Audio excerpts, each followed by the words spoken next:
Buenas, gente. Bienvenidos a Brújula. ¿Cómo estamos? ¿Todo bien?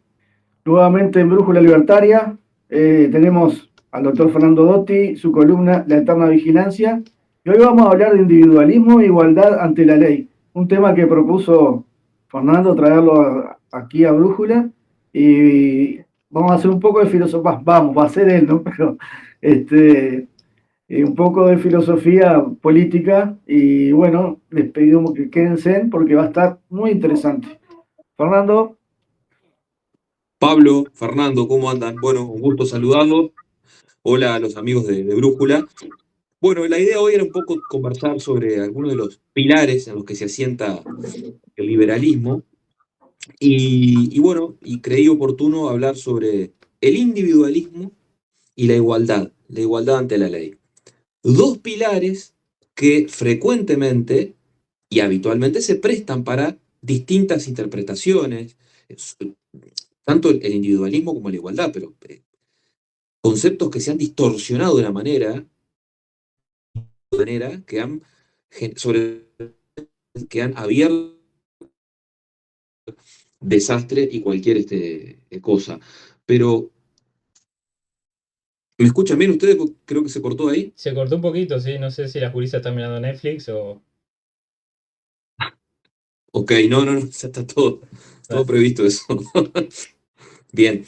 Bueno, con respecto al individualismo, ¿no? ¿Qué podemos decir de este pilar fundamental? Muchas veces se lo asocia con el egoísmo, el despreocuparse por la suerte de los demás, sin advertir que en realidad el individualismo que defiende y pregona el liberalismo es la defensa de la persona, del individuo, del ser humano individualmente considerado. ¿Por qué? Y bueno, porque no hay minoría más grande en el mundo que el individuo precisamente parado sobre la faz de la tierra frente al avasallamiento del colectivismo, por ejemplo. Es el individuo, el foco de la filosofía liberal está en el ser humano, en contraposición con otras filosofías que pueden ser colectivistas, hedonistas, ecologistas, etcétera, con cuestiones religiosas. Por el contrario, por ejemplo, en el colectivismo lo que vemos es que el individuo queda subsumido dentro del colectivo y es un orden político en donde la relevancia es según se afecte a un grupo determinado, ¿sí? La raza, la clase trabajadora, la comunidad política, la nación, ¿no?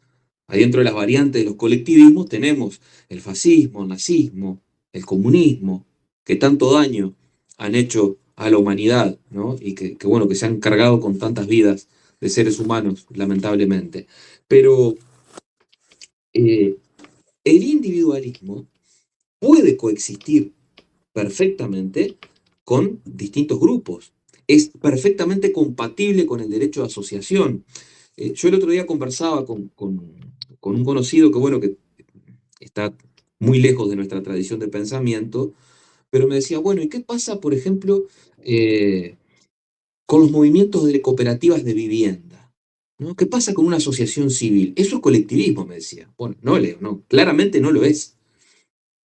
Eso es derecho de asociación, que precisamente es una de las manifestaciones del individualismo y de la libertad del individuo, quien tiene el derecho y la libertad de asociarse y también de abstenerse y de no asociarse, en donde, en base a distintas reglas, a un conjunto de reglas preestablecidas, deciden libremente incorporarse en base también a un objetivo común que detente el grupo, la asociación, piensen en una asociación civil, un cuadro de fútbol del interior, una cooperativa de vivienda o lo que sea.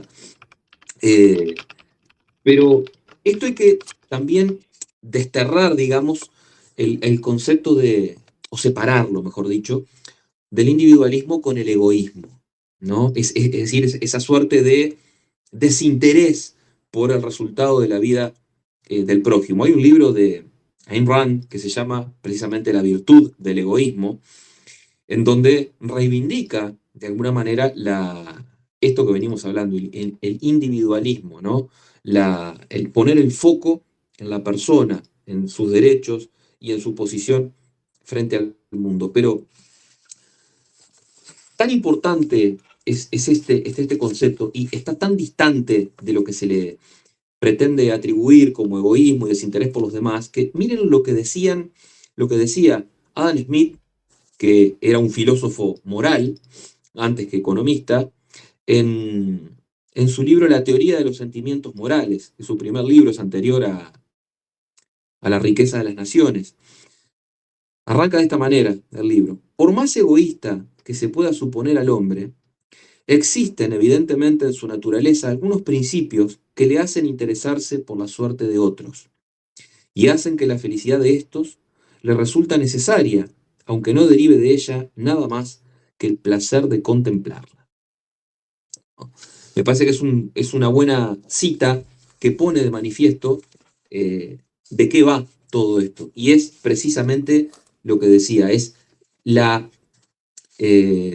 antítesis del colectivismo. Es, como decía entonces, es poner el orden político en base al individuo. ¿Bien? Y después vamos con el tema de la igualdad, que ha sido, como decía hace un rato, un concepto, un término que realmente ha sido distorsionado groseramente y que ha llegado a, a generar los desastres que hemos conocido. Muchas veces se asocia la igualdad con el socialismo real, con el comunismo, con las distintas fases del socialismo, ¿no? Como que el marxismo lo que propone es la igualdad de todos, ¿no? Ahora, ¿qué es lo que proponía Marx realmente? Vayamos a una de las cosas que decían en la crítica del programa de Gotha. Decía Marx, fluirán a chorro lleno manantiales de riqueza colectiva. Es decir, Marx, el marxismo, no prometió la igualdad, prometió la riqueza. Riqueza que, precisamente, si hay algo que la generó, fue el liberalismo, el capitalismo, ¿no? Porque sabido es que el comunismo y todo el socialismo, en sus distintas facetas, lo único que ha traído es miseria al ser humano. Entonces, ese es el primer punto de partida. ¿Qué igualdad es la que existe como pilar del liberalismo? Bueno, es la igualdad ante la ley, es la igualdad jurídica, lo que consagra el artículo 8 de nuestra Constitución. Todos los hombres son iguales ante la ley, no distinguiéndose entre ellos, no existiendo otra distinción entre ellos que la de sus talentos y la de sus virtudes. Quiere decir que la igualdad que los liberales defendemos y reivindicamos es una igualdad del tipo de una igualdad moral, la igualdad jurídica, la igualdad ante la ley, que a todos se nos apliquen las mismas reglas. ¿Ah? Esto viene también a cuento muchas veces con las famosas discriminaciones positivas, que habrán escuchado hablar más de una vez, ¿no? Bueno, y acá aparecen las leyes de cuota, ¿no? Etcétera, etcétera, etcétera. A partir de un falso concepto de igualdad, se pretende ya violar aquella igualdad ante la ley y ahora se consagra una igualdad a través de la ley, a punto de partida del uso del aparato coactivo del Estado. Entonces vienen las leyes de cuota, vienen, bueno, las leyes de, por ejemplo, en lo que es la integración de las listas, todo lo que ya sabemos, ¿no? Una igualdad mal entendida, en donde, a partir de distintos grupos de presión, lobbies, que han cooptado el interés y la atención de los políticos, es decir, del Estado, obtienen privilegios a costillas de una gran mayoría silenciosa que asiste en forma pasiva frente a esos abusos que además le cuestan plata, ¿no? Porque todos estos derechos que se crean no son derechos. Los derechos son a la vida, a la libertad y a la propiedad. Estos derechos son pseudo derechos. ¿Por qué? Y bueno, porque para ejecutarse, para configurarse, necesitan necesariamente lesionar el derecho de otro. Así es facilísimo. Ahora, ¿qué pasa? Estas son minorías muy bulliciosas que, como decía, logran cooptar el Estado, ¿no? Captar el interés de los políticos. Pero claro, La gran mayoría permanece silenciosa, casi todos. Pero como decir todos es lo mismo que decir nadie, el foco, ¿no? El- las, las resoluciones, la legislación que deriva en esto, se hace foco precisamente en esas mayorías, eh, minorías muy bulliciosas. Ahora, ¿qué es preferible desde el punto de vista ético? E ingresando al tema de la igualdad, ¿no? Porque dicen, bueno, no, lo que pasa es que con el comunismo y el socialismo nos preocupamos porque sean todos iguales. Una igualdad de tipo material. Pero ya dijimos que Marx no prometió la igualdad. Marx prometió riqueza, ¿no? Se asocia la igualdad material con la producción de riqueza. Bueno, a ver, dos cosas. Primero, el sistema de libre mercado, el capitalismo, en realidad es un sistema que está pensado para generar riqueza, para sacar a la humanidad de la pobreza, que además ha sido muy exitoso en ello los últimos 200 y pico de años. No es un sistema para crear igualdad. La desigualdad de tipo material para liberal no es un problema, puesto que todos los seres humanos somos distintos. Algunos tienen talentos para el fútbol, otros para escribir, otros para desarrollar tareas manuales, otros intelectuales, etc. Pero es importante tener presente esto. Ahora, decía esto, ¿qué es lo más importante para una sociedad, ¿no? Desde un punto de vista ético? ¿Que todos sean igualmente pobres o que sean desigualmente ricos? Pongamos ejemplos de países en donde existen mayores índices de libertad económica. Vamos a Nueva Zelanda, por ejemplo. ¿Existe desigualdad en Nueva Zelanda? Sí, claro que sí, por supuesto. Ahora, la gente vive mucho mejor que en países donde hay igualdad. Ejemplo, Venezuela. Están todos iguales. En la miseria, es verdad, pero igualdad al fin. De modo que lo importante en esto no es que todos estemos igual. Lo importante es que todos estemos mejor. Esa es la clave. Ahora, a los políticos, ¿por qué les interesa tanto hacer caudal en esto de la igualdad? Y bueno, porque esto tiene una explicación económica también, ¿no? Porque es más fácil primero igualar para abajo. ¿Y por qué? Porque los recursos son escasos, ¿no? Entonces, bueno, aparece toda esta lógica perversa en donde entra por la ventana otro concepto que ha sido muy bastardeado y es el de la igualdad de oportunidades. ¿Quién puede estar en contra de la igualdad de oportunidades? ¿No? Ahora, ¿qué implica esto de la igualdad de oportunidades? Entonces siempre se pone el ejemplo, la carrera de los 100 metros llanos, ¿no? Donde dice, bueno, hagamos un acuerdo en donde todos los competidores son, reflejan la sociedad, todos arrancan desde un mismo punto de partida. Ahora, ¿qué es lo que va a pasar al final de la carrera? Como todos somos los seres humanos únicos e irrepetibles y por lo tanto distintos, obviamente van a haber distintos resultados. ¿Ah?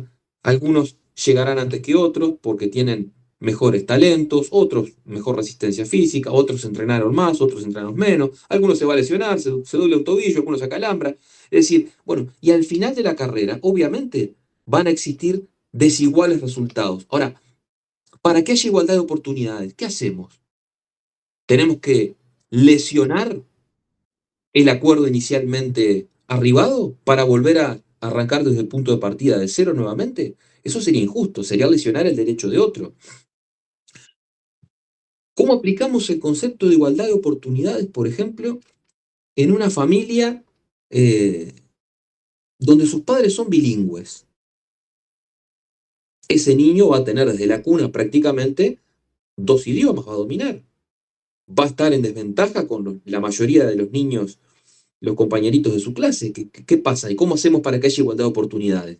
¿Metemos a un burócrata en la casa de ese niño bilingüe para prohibirle que hable en una de las dos lenguas? Estamos lesionando el derecho de ese niño también. Entonces también entra ahí, también por la ventana otro tema. Ah, bueno, la desigualdad de cuna.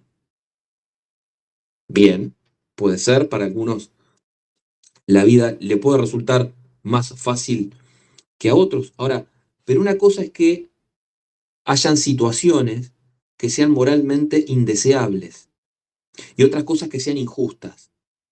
Porque si son injustas, necesariamente tiene que haber existido una lesión del derecho de alguien en forma previa para calificarlo como tal. Bien, entonces, Son conceptos muy vidriosos, reitero, no es lo mismo estar iguales, lo importante es estar mejor.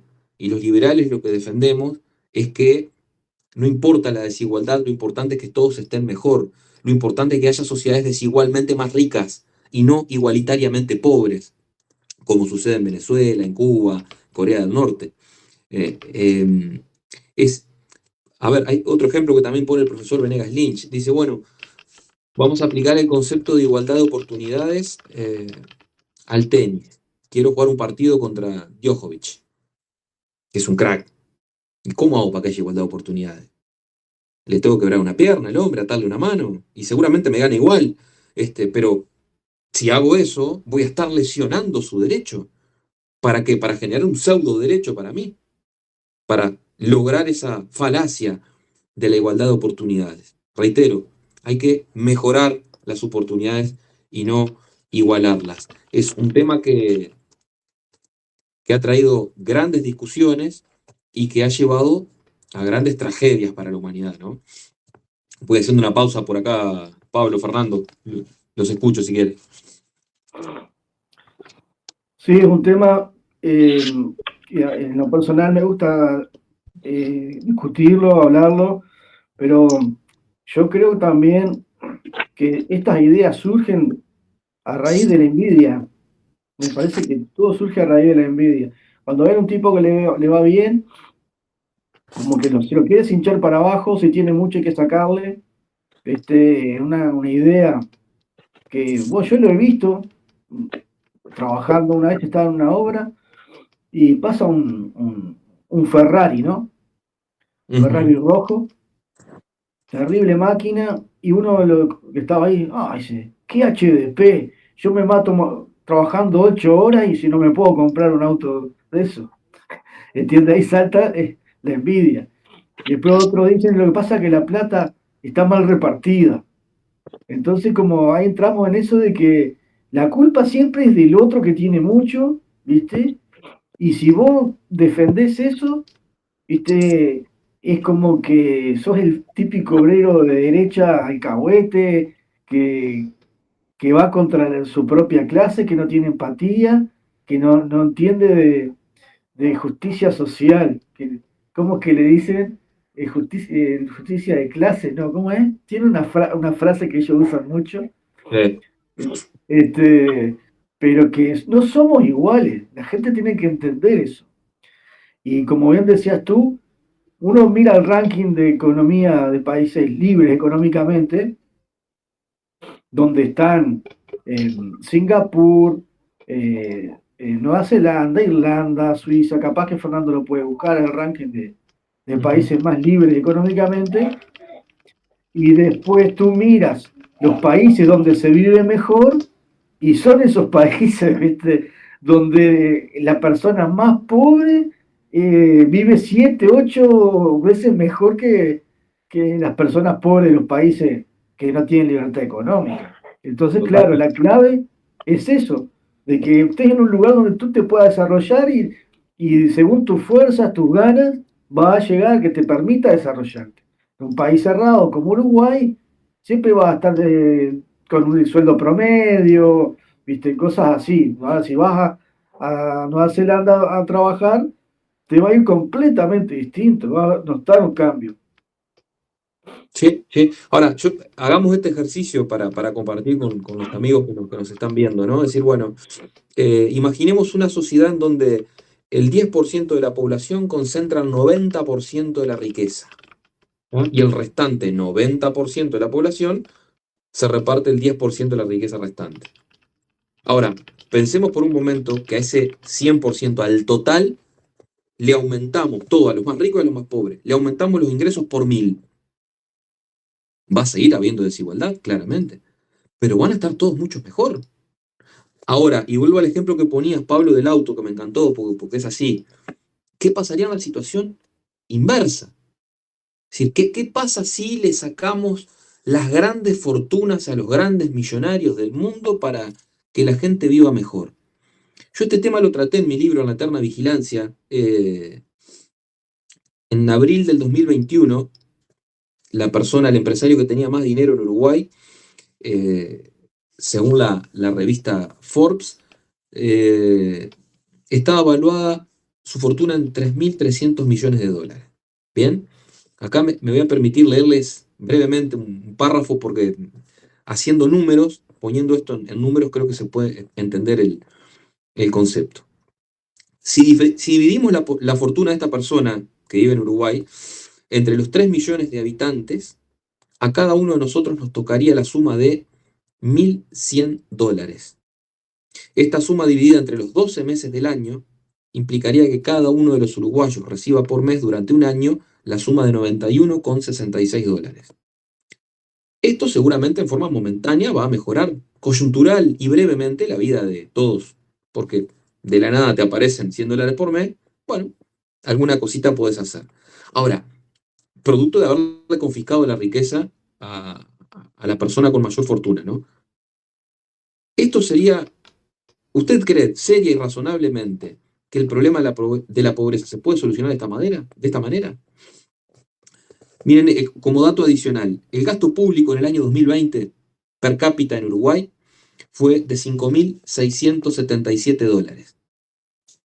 Ello significa, con lo que le quitemos a la persona más rica de nuestro país, no cubrimos el gasto estatal de un año. Tan solo una cuarta parte. De modo que ese argumento del tipo que dice, mirá este HDP, la camioneta que tiene, el auto que tiene, no solo que es un disparate desde el punto de vista emocional, sino también desde el punto de vista económico. O sea, le erran y por dos. Pero ahí no se termina el problema. Porque esto además, ¿qué va a generar aplicar estas políticas confiscatorias, redistributivas, que son un desastre, que han fracasado toda la vida en todos lados donde se quisieron aplicar? Esto genera fuga de inversiones, que sería una tragedia para el Uruguay, y sobre todo para la gente más débil, que es la que necesita que haya inversión para que pueda haber más empleo y mejor calidad de empleo. ¿Por qué? Porque en la medida que no hay incentivos para invertir, van a caer las inversiones de la empresa.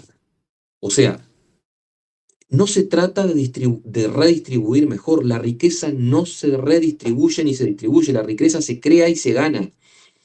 El concepto acá de la redistribución versus la generación de riqueza encuentran los socialistas de mercado su origen en Stuart Mill, quien distinguió los dos conceptos, producción y distribución, cuando en realidad son las dos caras de una misma moneda, ¿no? Y por eso se ha prestado a tantas confusiones. Pero en realidad, claramente ese no es el tema. O sea, la riqueza no es una torta que esté flotando en el aire y hay que ir y manotearla lo más que se pueda para mejorar nuestras vidas. La riqueza hay que crearla y hay que mantenerla y tratar de seguir incrementándola, porque es una visión muy estática la que se tiene. ¿Ah? Y la riqueza es algo dinámico, ¿no? Así que bueno, de alguna manera creo que estos conceptos hay que tenerlos claros porque son el ABC de nuestro ideario, de nuestra filosofía, y que son la clave del éxito de las naciones, ¿no? Porque si uno aplica esto, va a generar los marcos institucionales adecuados, que son la clave de la prosperidad de las naciones, para poder avanzar. ¿Ah? Porque mentira que existen las naciones ricas. Con ese criterio, Venezuela debería ser un país rico, si están nadando en petróleo. Bueno, ni que hablar Argentina, muchachos. A ver, es un país bendecido por la naturaleza, por la tierra, un hermoso país. Y sin embargo, bueno, mire cómo están.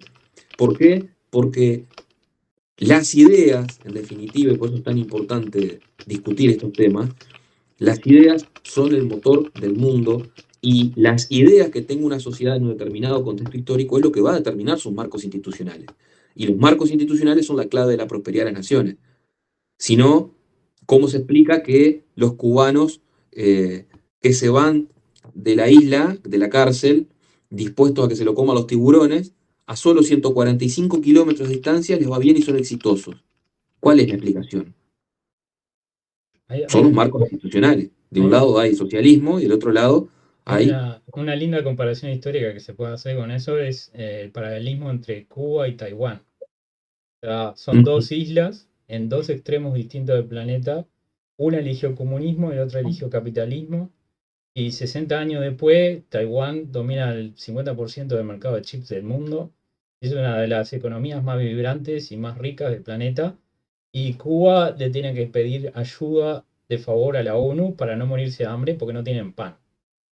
Y, Exacto. Perfecto el ejemplo. y los dos están a 100 kilómetros de distancia de una potencia mundial que supuestamente está enemistada con ellos. Y en el caso de Taiwán yo te diría que es mucho peor que en el caso de Estados Unidos. Sí. Entonces, eso, más allá, otro ejemplo que se puede dar rápidamente, la foto desde la estratosfera de Corea del Norte y Corea del Sur. Uno ve en la noche toda Corea del Sur iluminada y Corea del Norte, solamente en su capital, Pyongyang, se ven algunas luces. Digo, eso es la prueba gráfica de que las ideas colectivistas no funcionan. No Totalmente. Bueno, otro ejemplo de otra isla, Japón. Ni que hablar. Sus 2/3 es un cascote de tierra improductivo. Japón y sin embargo, es 1,3 veces más grande que Uruguay. El 70% es colina y montaña, no es tierra arable y tiene 120 millones de habitantes. No tiene recursos naturales prácticamente, de hecho tuvieron una isla artificial donde extraían el único depósito de carbón que hubo, que se terminó en 1972, si mal no recuerdo. Está muy buena la isla, si alguna vez quieren ir, pero es desastroso. Pero más allá de eso, la riqueza de las naciones, como vos bien dijiste, no es algo estático y no está debajo del suelo. Está exacto. en la cabeza de la gente y en el sudor de la gente. Es ahí que se determina la riqueza y se determina cada día cuando uno se levanta a trabajar. Entonces, esa idea de que la riqueza se reparte, no podés repartir el sudor de la gente, no podés repartir la inteligencia de la gente o su arduo trabajo. No te podés repartir. Entonces Sí, digo, sí. Es lo que decía Thomas Jefferson. La clave de la prosperidad, él hablaba del ahorro, trabajo duro y frugalidad. No hay otra. Está en la cabeza y en los marcos institucionales que permitan liberar el genio creador del ser humano y que se asignen y respeten los derechos de propiedad, es decir, que el producto del esfuerzo sea de cada uno y eso y no que una parte le pertenezca al colectivo. viene de la Ese es el- cabeza. Eso viene de la ese cabeza. Exacto.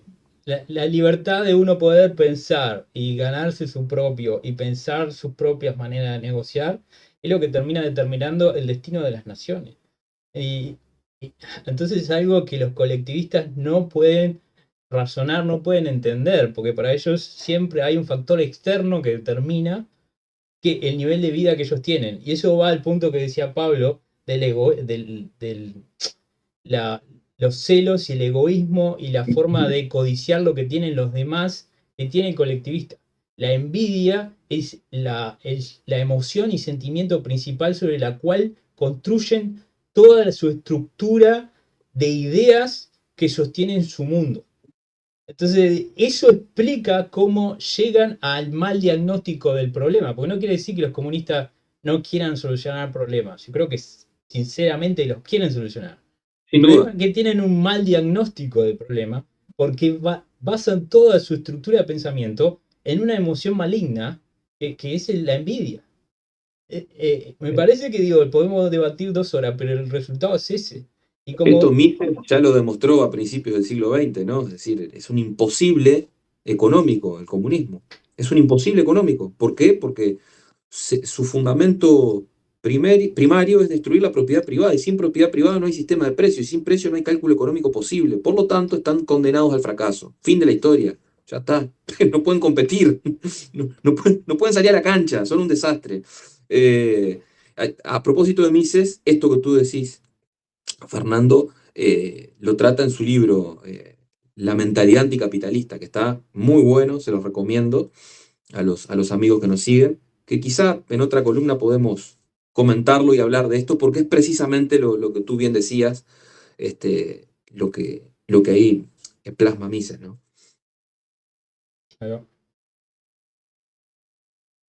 ¿Pablo? Ahí Pablo quería hablar, me parece. Sí. Sí, para aclarar, porque a veces la gente en los comentarios te salen con alguna bobada. No, porque en Cuba hay un bloqueo, el imperialismo yanqui, ñe, ñe, ñe, ñe, ñe, ñe. No, muchacho, tienes que agarrar y buscar países que comercializan con Cuba. Saltan 150 países que comercializan con Cuba. Y aparte Cuba a veces ni le pagan lo que compra, lo que comercializa. Por eso a veces los negocios le salen, no le salen. porque aparte no produce riqueza, no puede comercializar mucho, tiene mercado abierto, es más, hicieron un comunicado, creo que fue hace 2 años, de que Cuba decide abrirse al mundo. Salió Claro. en la prensa, en la televisión y todo, pero no es que estaba bloqueado, no tenía un embargo comercial que no lo dejaba comercializar con nadie. Y esa es la gran excusa, ¿entiendes? Pero la realidad es ver videos de cubanos comprando en supermercados de Cuba, que no hay mucha cantidad, a veces viene un container, se ve, y llega, yo que sé, pollo de Estados Unidos. Estados Unidos es el principal exportador de pollo a Cuba. ¿Entiendes? Y viene atún no sé, de México, productos de, de Turquía, yo No, que sé, no, no hay de hay, muchos países. no hay Lo que que pasa es que ir, el sistema no funciona. no hay que ir a Cuba. Nomás los cubanos que vienen acá, hay que verles las caras cuando van al supermercado. Hay muchos canales de YouTube de cubanos que están radicados en Uruguay, ya sea hace un par de meses, un par de años, y filman sus reacciones y hacen la comparación de lo que tenían que hacer en Cuba para conseguir un producto similar al que compran acá en cualquier supermercado, y en muchos casos que no era posible, y era una odisea. Sí, involucraba mercado negro, involucraba precios ridículamente altos, por lo menos. Sí, Este, ese chiste de que los comunistas hacen cola para comprar pan y los capitalistas, digo, hacemos cola para ir al cine en todo caso, digo, no es un chiste la realidad. Pero tal, hay gente que no la ve, no sé por qué. Me gustaría un día hacer un video que sea explicando todo esto, porque es una mentalidad infantil que hasta el 2024 la gente todavía cree que hay un bloqueo. sí, Ya sí, es un embargo y aparte ya no existe, porque como decía Pablo, no sé, creo que el 70% de los bienes que entran a Cuba vienen de Estados Unidos. O sea, total. es Hay un, ridículo. hay un autor comunista, Werner Schoenbart, creo que tiene un libro que se llama ¿Por qué eh, no hay socialismo en Estados Unidos? Esto lo escribió hace muchos años, ¿no? Porque Estados Unidos lamentablemente está recorriendo un derrotero muy grande en ese sentido desde hace por lo menos, no sé, 30 años. Pero el punto es lo que dice este autor, y es que dice, bueno, dice, el proletariado norteamericano cede a la utopía marxista porque esta última no se resiste a un buen pedazo de una res de vaca y a la tarta de manzana que se permite consumir el proletario en una sociedad capitalista. Fin de la historia, ya está. Pero bueno, hay que seguir dando estas discusiones, instalando estos temas, porque bueno, es necesario eh, aterrizar conceptos y seguir dando la discusión, ¿no? Para evitar repetir errores, ¿no? Y hay que hacer fuerza para que este tipo de conceptos se enseñen en la educación pública si es que se va a mantener. Porque no puede ser de que tengamos que llegar a un canal de YouTube de libres pensadores o liberales para enterarnos de que el bloqueo es una mentira. Porque Sí, los gurises salen del liceo pensando este tipo de cosas. Porque es lo que le escuchan, lo que escuchan de sus padres. O sea, en mi casa se hablaba de bloqueo, bloqueo, bloqueo, y en mi mente infantil, de que yo era chico, imaginaba a media armada de Estados Unidos disparándole a cualquier barco que quiera entrar en las aguas territoriales cubanas. Eso es un bloqueo. Nunca exacto, existió en la realidad. Nunca existió. Pero es algo exacto. que yo lo pensé durante 20 años meramente por osmosis de conocimiento y algo que en ningún momento se me enseñó que no, Fernando, eso no es así. Un embargo de armas y después se extendió el embargo porque Estados Unidos, porque el gobierno cubano, en ese caso liderado por Fidel Castro, confiscó un montón de empresas estadounidenses, no sé qué, no sé cuánto. Un embargo, no un bloqueo. Ese, Sí. ti- ese tipo de cosas, y por eso es que terminan siendo tan colectivistas los juicios, porque solo se le enseña ni siquiera una versión de la historia, es algo demostrablemente falso. Sí, totalmente, esto da para otra columna después que prometo analizarlo, es el tema de la educación, ¿no? Acá, en la medida que siga existiendo currícula estatal, porque es educación estatal lo que tenemos, no pública, pública es el nombre que se le pone porque suena lindo, es educación estatal, es adoctrinamiento estatal, y bueno, se van a seguir alimentando estas falacias, estos errores, ¿no? como por ejemplo que la crisis del 29 es la crisis del capitalismo por falta de regulación. Esto lo leí en un libro de historia de una de mis hijas. O sea, no hay mentira más grande en la historia de la economía moderna que esa, precisamente. Bueno, eso es lo que dicen los textos de estudio. ¿Ah? Pero bueno, ninguno habla de la expansión de la masa monetaria producto de la Fed, es el Banco Central norteamericano que se había creado 13 años antes, 13 no, 16 años antes, y que generó toda esta burbuja que terminó como terminó, y que precisamente la Escuela Austríaca de Economía fue la que anticipó lo que iba a pasar. Mises se le ofreció ser director de un banco en el año 2029, no me acuerdo el nombre, pero lo tengo, del banco, y él dijo que no, porque advirtió lo que iba a pasar y quería que su nombre no estuviera manchado en las páginas de la historia. Entonces, bueno, entre otras cosas, por eso los políticos no nos quieren a quienes defendemos la escuela austríaca, porque precisamente les quitamos protagonismo, ¿no? Y aman a Keynes, que fue el que les dio el fundamento teórico para intervenir y jodernos la vida como nos lo hacen desde hace 100 años por lo menos, ¿no? Pero bueno, será tema de otra columna, muchachos. Si todo sale bien. Excelente, como siempre. Y bueno, quedamos para la próxima, entonces, para ir tocando estos temas que quedaron como enganche, ¿no? Sí, ya tomamos nota y el domingo que viene estamos con eso. Buenísimo, buenísimo. Le dije, gente, que iba a estar bueno, como siempre. Siempre se aprende algo más. Así que vayan la próxima vez, libreta, lápiz. Bueno, queda el video igual en YouTube para que puedan verlo, consultar. Y la idea de estas columnas es seguir aprendiendo también de filosofía política. También se aprende acerca de la historia también de la economía. Bueno, un montón de cosas que vamos a ir repasando y que suma muchísimo. La idea es que las ideas de la libertad se sigan expandiendo.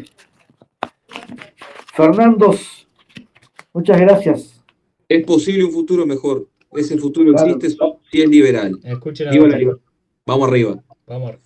Nos vemos. Nos vemos. Vamos arriba.